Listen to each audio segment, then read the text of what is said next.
Otro de los aspectos que son claves e importantes a la hora de definir el estilo artístico es la iluminación. Y bueno, en relación a la iluminación, lo importante es determinar la posición de las diferentes fuentes de luz y también, obviamente, la cantidad de fuentes de luz que están presentes en la escena. En función de cómo las coloquemos, podemos jugar en crear diferentes efectos con la iluminación. Asimismo, es muy importante también jugar con la intensidad y el color de la iluminación. Tradicionalmente siempre se usan las luces y la iluminación creando contrastes de zonas muy iluminadas y zonas poco iluminadas para crear efectos más expresivos. Podemos encontrar diferentes tendencias del uso de la luz. En muchos juegos como el Assassin's Creed Unity se busca un uso de la luz bastante realista o muy realista, ¿no? Como vemos en esta imagen, tenemos un interior en que casi toda la iluminación viene desde fuera, se busca una iluminación bastante realista.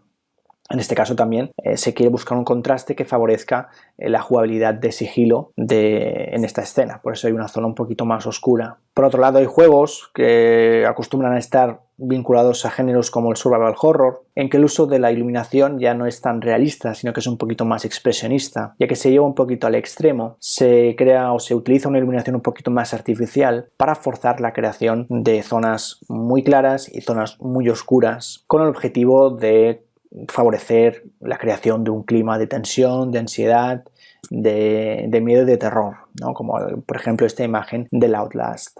Otro elemento muy importante que no hay que olvidar y que forma parte de la dirección de arte es el tipo de movimiento, ya que la animación no es neutra, no todas las animaciones son iguales, sino que el movimiento de los personajes varía, puede cambiar, puede detallarse de diferentes formas.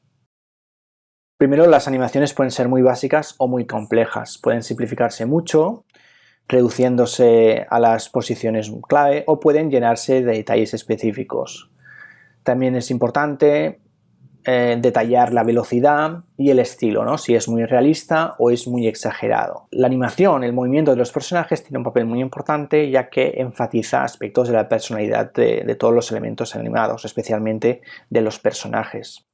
Aquí vemos el ejemplo del Zelda, del Wind Waker, cómo estamos ante una animación más cartoon, que no intenta tener un realismo muy elevado, sino que se basa en ciertos aspectos claves del movimiento para recrear las acciones básicas de desplazamiento y combate. En cambio, juegos como el FIFA o otros estilos de juegos obviamente tienen un referente mucho más realista, y así son sus animaciones, que intentan imitar de forma casi exacta el movimiento de sus referentes, que en este caso son jugadores reales. Muchas de estas animaciones están hechas con captura de movimiento. El estilo de arte es una pieza clave, seguramente la más clave, a la hora de definir la puesta en escena.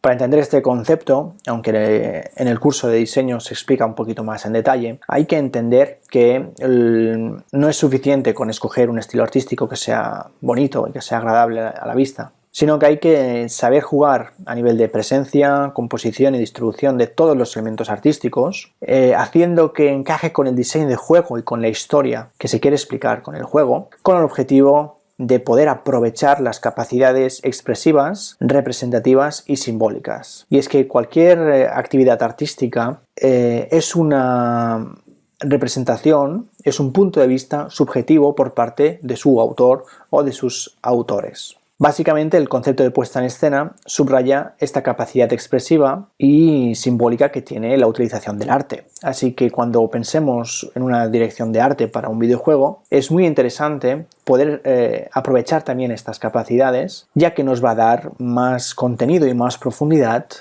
al papel del arte.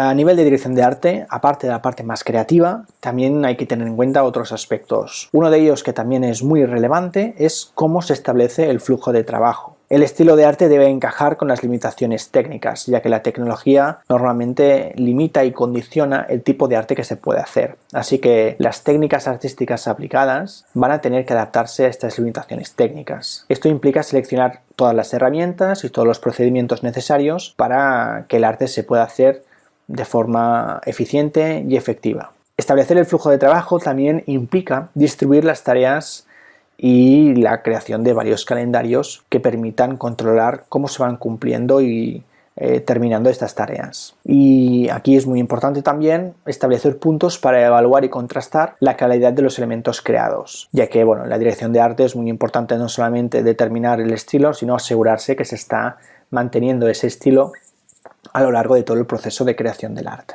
Finalmente, la dirección de arte también implica gestionar normalmente un equipo de trabajo, ya que en videojuegos los equipos de arte normalmente están compuestos por varios trabajadores. En proyectos ya de tamaño medio estamos hablando de equipos muy numerosos, con lo cual para asegurarse de que se mantiene el estilo a nivel de arte hay que manejar mucha información y mucho trabajo de muchas personas. Así que bueno, primero a la hora de crear el grupo de trabajo hay que dedicarle atención a delegar las funciones y distribuir las tareas según la adecuación de cada uno de los perfiles, y además durante todo el proceso de desarrollo hay que ir ajustando pues las diferentes técnicas, los diferentes procesos, corrigiendo errores y mejorar el flujo de trabajo si es necesario.